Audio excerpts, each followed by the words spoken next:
All right, it looks like we are live right now. Welcome everybody. We're waiting for our final guests to join the live stream. So hopefully that'll happen soon. Like we are live right now. Welcome everybody. We're waiting for our final guests to join the live stream. That is my hopefully that'll happen soon. Feedback. That's so funny. Just put it back on myself.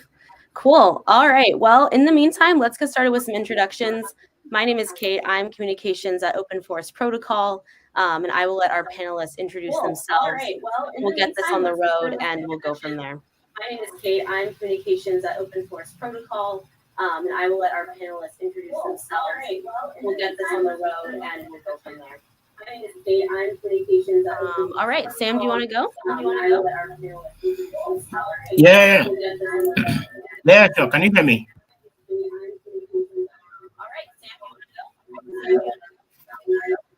Yeah, yeah, sure. Can you hear me?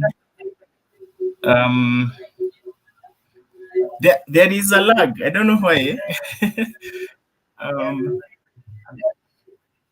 um, there is a lag.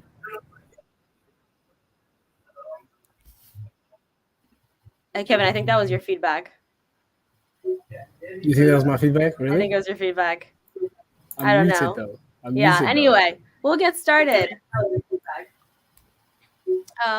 Perfect. So Sam, yeah, do you want to introduce yourself real quick? Tell us a bit about who you are, Shamba, all of the above.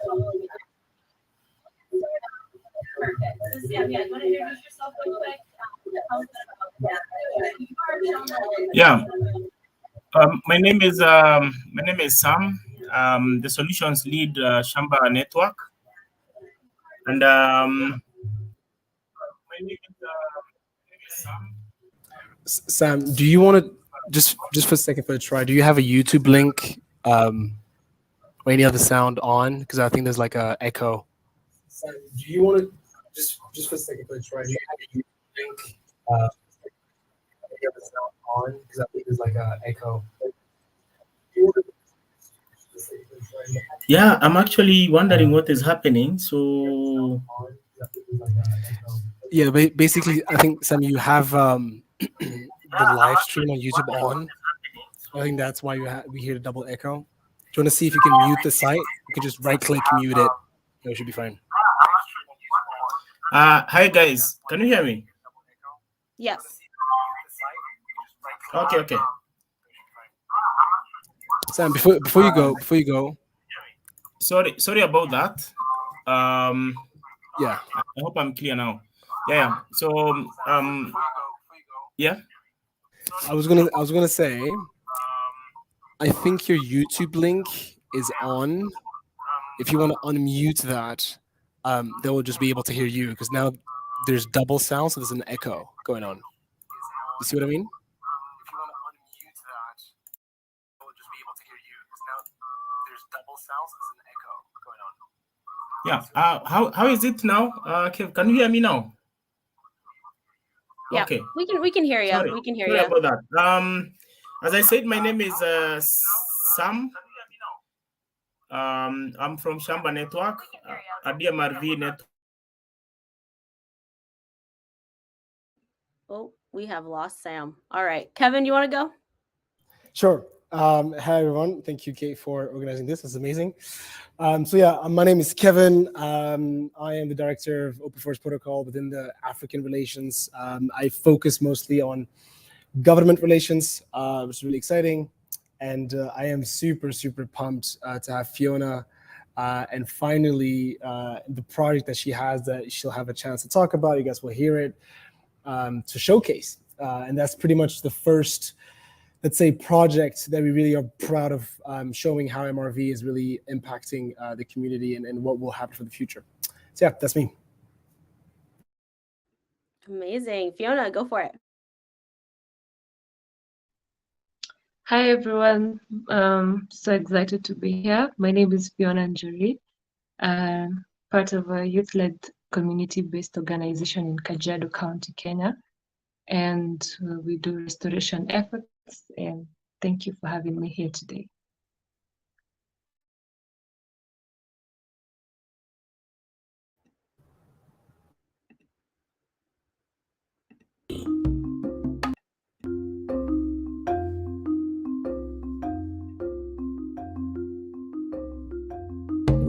do you see?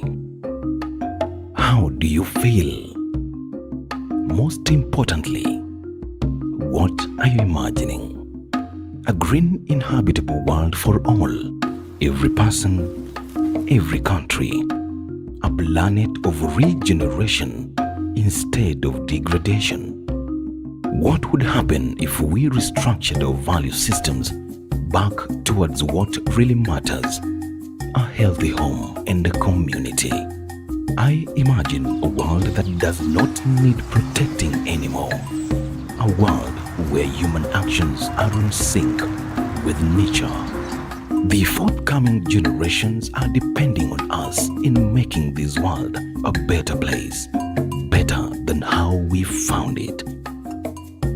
It's time for great change.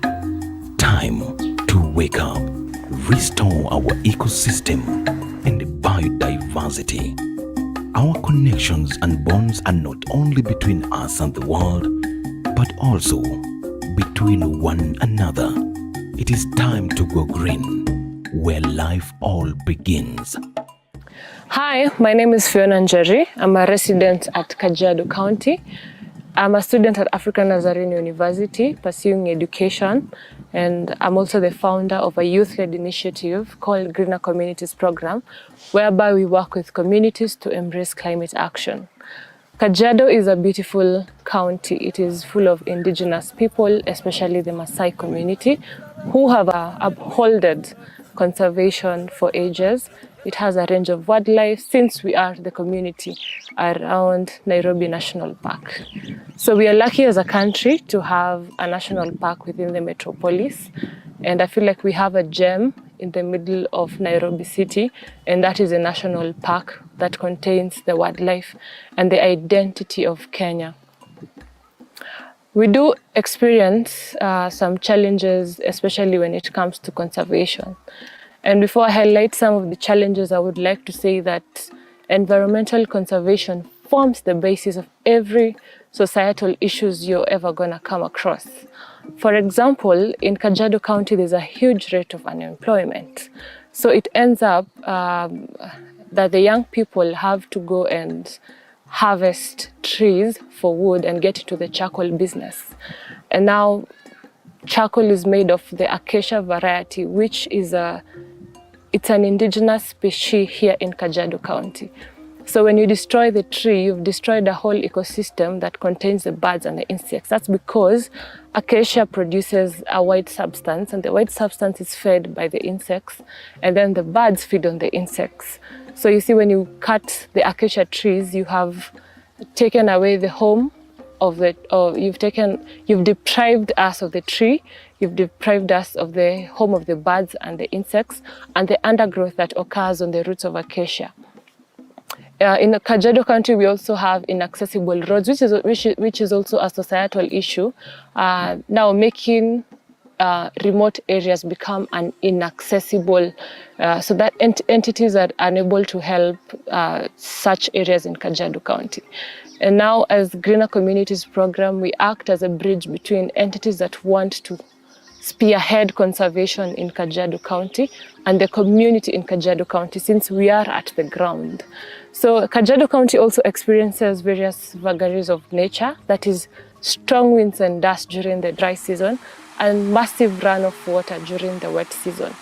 So when it rains, it floods, and when it floods, it carries away, it takes waste, especially River Mbagathi, that contains a lot of waste from uptown, and it goes all the way through, coming from Ngong, also, and it cuts through Nairobi National Park. So the animals end up feeding on polluted water. So we've embraced tree growing along rivers and also embraced environmental education.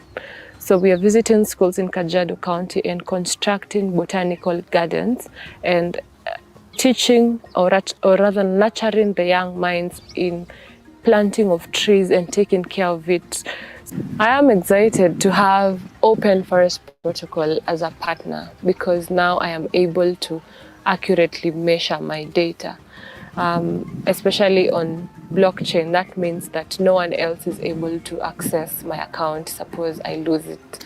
So it is exciting to see that now I have full ownership of the project, and I'm able to have a platform where I can follow up the project from scratch to its completion.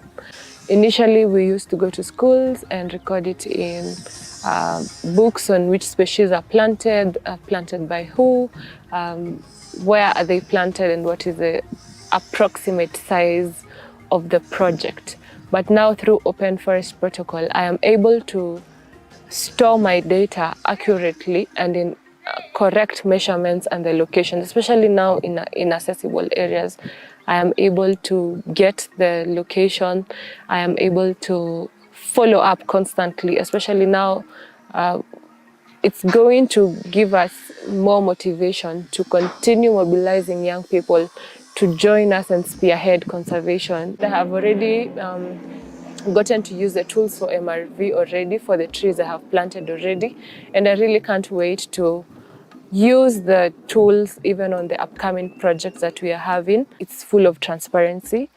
Also with the tools for monitoring, field monitoring, it gives us an experience of having to constantly follow up our forest and see the type of challenges that they are encountering. So basically, I'm able to accurately monitor my forest through Open Forest Protocol. Another thing is the authenticity of it. Now, when people get to see through the platform, this is the work that we've done, now we are able to be trusted by other entities on spearheading conservation in our community. We are a youth-led initiative working with minimal resources or any resources or partners that we can find to make sure that the project is spearheaded. So we were able to act as a bridge between the NGOs or the individuals watching us through the platform or watching the work that we've done so far and the community, or rather the conservation of the community. So I see, like in the next 5 years, since I am, or rather even beyond that, I see and I envision that Kajiado will be having a huge forest cover, and that is through the work that we are doing and the impact that we are getting to mobilize more youths to help us spearhead tree growing, or rather spearhead the contribution of a good forest cover, a clean and a green environment. And they're able to see that through even them becoming our field agents, and also them using the Open Forest Protocol platform as well. I am looking forward to interacting with the platform and other platform users, and I'm also very grateful for the opportunity to use this to enable myself and my organization to accurately measure our projects.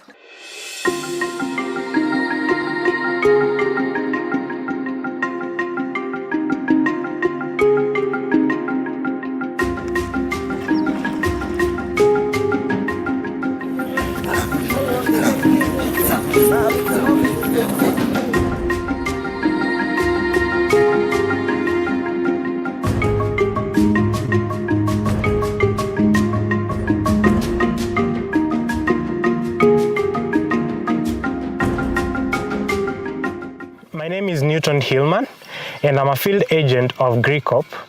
My work is mainly to take data, monitor how the tree grows. And today I'm so delighted that we came into partnership with our Open Forest Protocol, whereby our data about trees, about forests, and every activity that we'll be doing will be monitored under one place. With this, we are able to monitor each and everything that we do in the fields using Open Forest Protocol. For this reason, we are so excited because even approaching investors to help us in our carbon financing will be very easy. With the Open Forest Protocol, everything is possible, and we are so delighted. Thank you. The future is promising.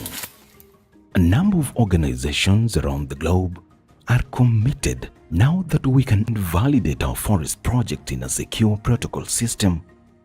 Our common goal is to protect life and open a world of natural value for me, for you, and for us all.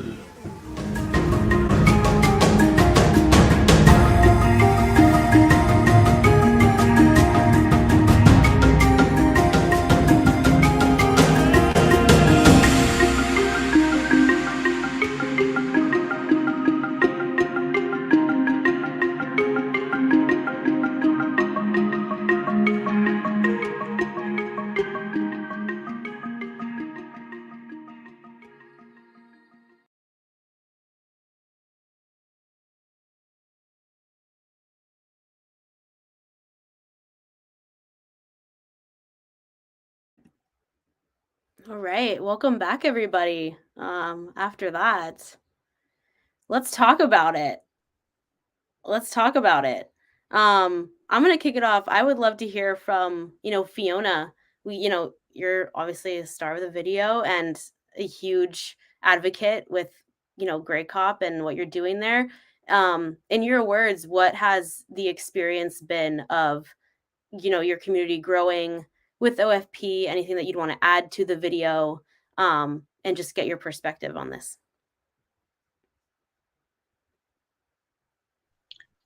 Sorry, there was a network hitch. Could you please repeat the question? Yeah, definitely. Just anything that you want to say off the bat about the video and your community to get the conversation going, as well about working with OFP and just the experience that your community has had. Personally, I'm very excited about the video. I felt like I am looking at another person. Well, let me emphasize on how important it is for us to venture into reforestation activities, especially tree growing, because this is an opportunity for young people to venture in, because it's less intensive when it comes to like access to things like tree seedlings. So it's an open opportunity for communities and youths to take part in. And I am personally dedicated together with our team members to make sure that we continue to mobilize as many schools as possible and nurture young minds so that they grow up to be environmentally conscious adults. And I'm also very keen about measuring this data. It's something at the end of every year is to know this year we've done these projects, and to be as transparent as possible for everyone to see. And this is where Open Forest Protocol comes in.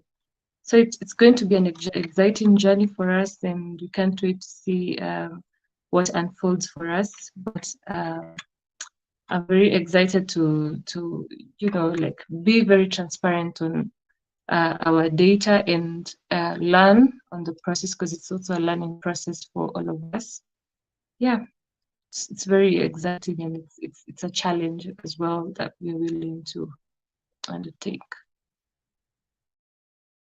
Yeah, absolutely. On that note, I'd love to hear from Sam about Shamba.Network, and you guys do a lot of work in Kenya with forestation.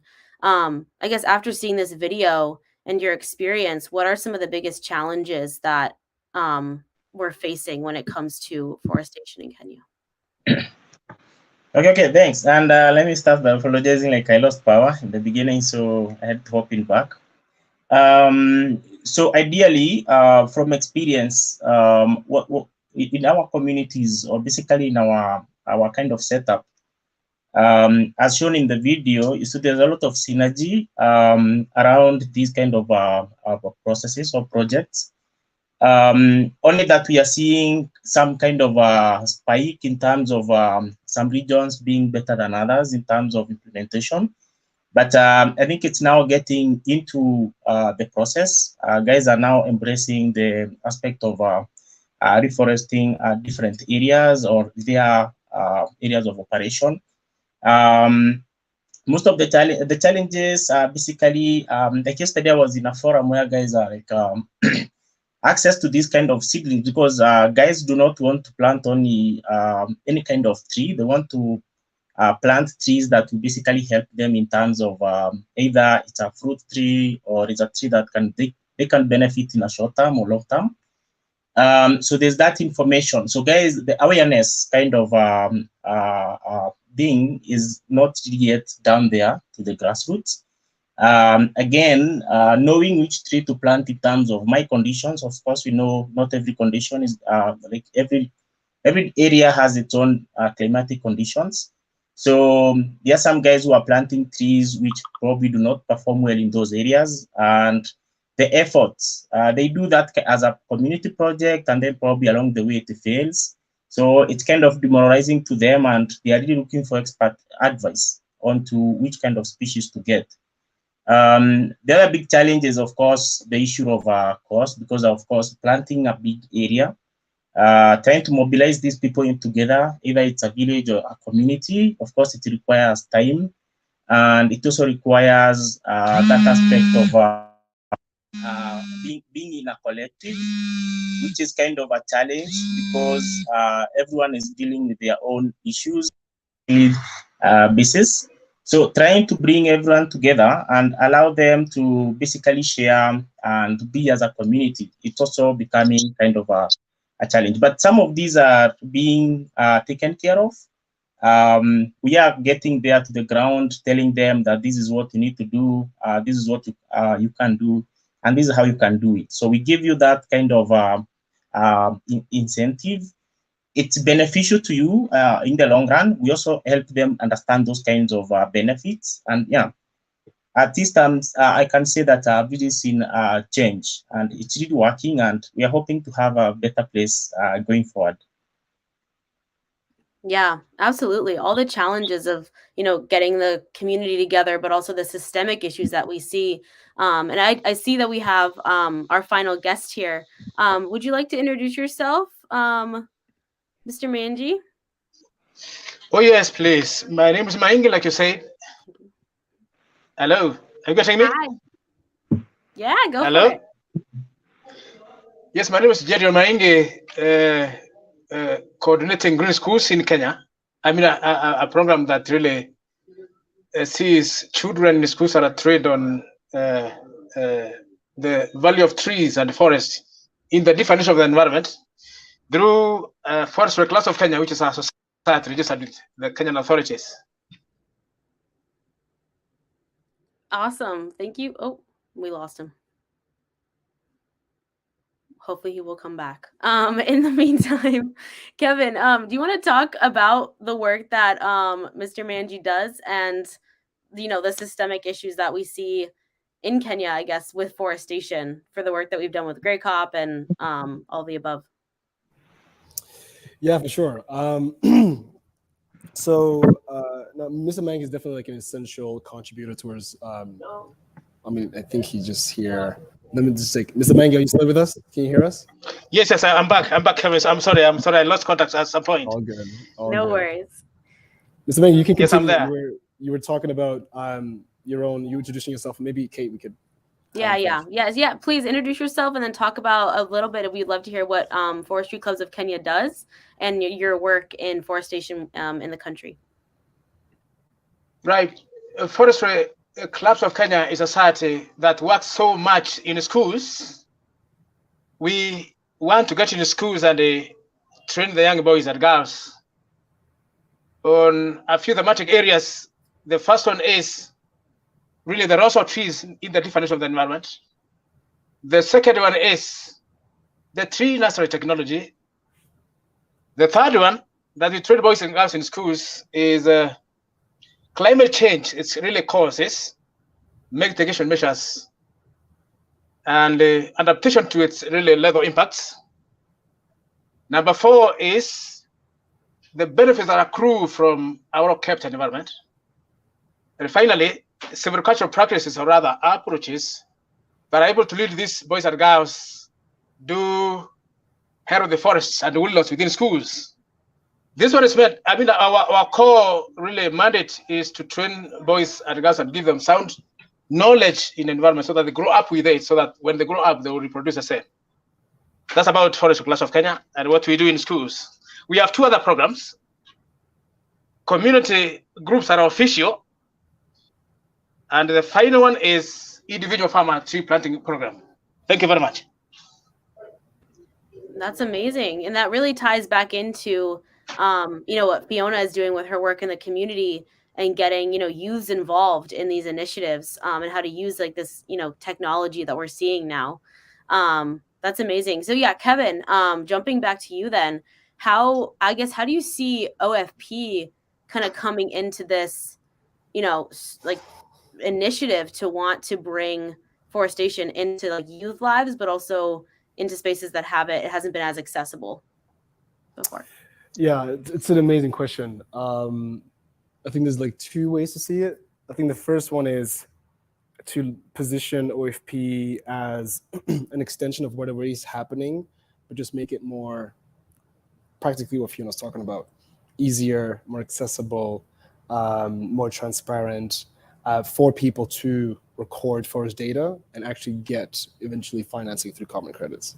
That is needed, right? Because again, it goes back to incentivizing people to keep trees to the ground. If we don't incentivize them, because of the lack of options, the trees will be cut, right, for timber harvesting.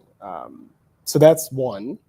And then two, I think there's also kind of like a shift in culture, shift in mindset, and both Mr. Mayangi and Fiona are definitely pioneers in that. Is that, yeah, the youth doesn't think that planting trees is sexy, right? The farming is not sexy. You know what I mean? Like, tree management is not sexy.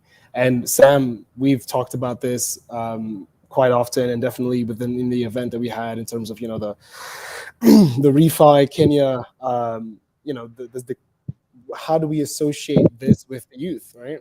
And the youth, at the end of the day, they want, you know, employment opportunities, right? How is this going to provide me a job opportunity, or how does this provide me ways to, you know, take care of my family? Or a friend of mine used to say, how will, you know, this allow me to bring my girlfriend for dinner? You know what I mean? It goes back to that. You know what I mean? It's like, look, if I can bring my girlfriend for dinner by planting trees and manage them, and, you know, then I'm gonna do that, right? So I think we need to simplify it and you know, have a mindset shift. But Sam is way more positioned than I am to talk about more the cultural necessities. But in terms of OFP, I think we have an incredible technology that really allows to accelerate that vision. Yeah, absolutely. Thank you. And I think to kind of begin wrapping this up, what is one thing that you would want, you know, people to know or to take away from this video, from this, you know, from Grey Cop, and also from, you know, this challenges that we're facing with forestation in Kenya? We can just go around and kind of say, you know, one or two things that you really want people to recognize or help spearhead as we move forward. We can start with Sam if you want, since you're unmuted. Okay. Maybe a quick one. So, well, I think this is a great initiative, and I think let me talk about the youth first. It's a great opportunity that we have right now, because any effort that is done, depending on the area, can be measured at the moment. Once you have the systems in place, like measuring the MRV kind of systems, we are able to actually quantify that our efforts did like matured, and they're able to be like we got benefits from that. So with that in mind, I think I like that the earlier days whereby someone would be like these efforts that cannot be quantified. So the tools are there right now, and I think it's more of a motivation to do better and to do more in our societies. And we leverage the aspects of technology moving forward, because I think this is the way forward. To the farmers, I think it's a great opportunity, so that the technocrats, developers, and also project implementers have really come together, and we are able to bring this together in terms of tools, in terms of information, and also in terms of technical knowledge. And this goes a long way to helping them even do better in their farms, because at the end of the day, once they do this kind of efforts, they also benefit with more productivity, more yields, of course, more income into their pockets. Yeah. Awesome. Thank you so much. Fiona, do you want to go next?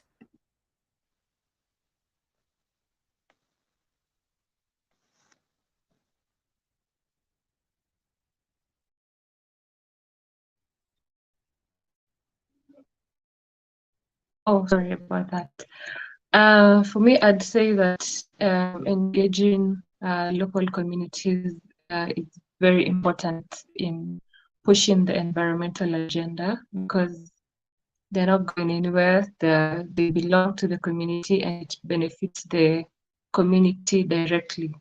So if there are job opportunities that can arise, or economic development that can arise from conservation efforts, it will go a long way in making more people understand how important it is to grow trees or take care of the environment that they live in. And it makes them more interested towards pushing this agenda, either through the economic value they get out of it or the passion that some of them may get into it. Again,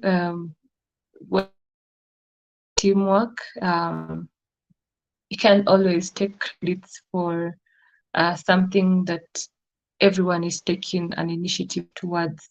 So without putting aside the issue of conflicts of interest, there's a way that entities, NGOs, governments, individuals, youths can work together towards doing measurable efforts towards it. So the more, the merrier. So let's work together towards this common good and acknowledge the efforts of everyone that takes part in such efforts. Lastly, we're having a Mazingira Gala or nature-based gala event on 31st March. Since my Kajiado audience is watching, you're all invited. Thank you. Thank you so much, Fiona. That's so exciting. Kevin, take it away, my friend. Sure. Well, look, I think I'm super proud in terms of like what we managed to do with Greek Hop and showing that. And I think one of the, if I have to think about like closing words, whatever, it was really important for us to show this project because, you know, we've been in development for quite a lot of time with Open Source Protocol, and people needed to see how is this specifically improving people's lives. And I am incredibly proud of Fiona in terms of Greek Hop and what they've managed to do. And I think for the larger audience, this is really what we're going to push with the Open Source Protocol. It's really an opportunity for people who had not have been able to have access to a new market, a new way to engage with, you know, their activities that they actually care about. So I would say follow Greek Hop, follow what they do. They're definitely a pioneer within that. Yeah, and if you have any other questions, I know there was a little bit of a question in the chat, but make sure that, you know, you come to us and we'll try to address them as soon as we can. Yeah, I guess that's closing remarks for me. Perfect. And then Mr. Mirangi, do you want to go last and wrap us up? I have met Kevin several times. He even came to my place in Meru. But I said, OFP is coming to Kenya really at the right time.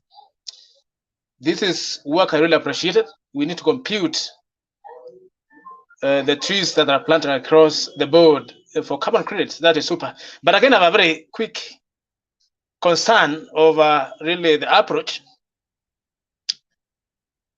Why should OFP compute the trees they have not really seen planted? Why do they want to compute trees?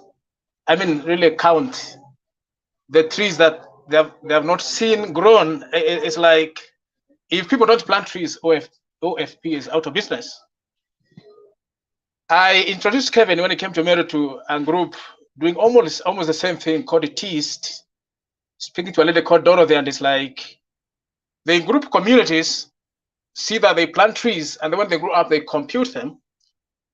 But I think Kevin can also maybe talk about that in terms of OFP incorporating an element where they also encourage communities to plant trees. Then they can compute alongside those planted by others. Thank you very much. Yeah, absolutely. That's, you know, as we move forward, you know, we think about, you know, how do we you know, approach reforestation? How do we encourage it? And how do we, you know, make it inclusive to everybody and available to everybody for their community? Yeah, thank you so much, guys, everyone who attended and made this event possible. You can find the recording on our YouTube, and I hope everyone has a fantastic weekend. So thank you guys from OFP. Bye-bye.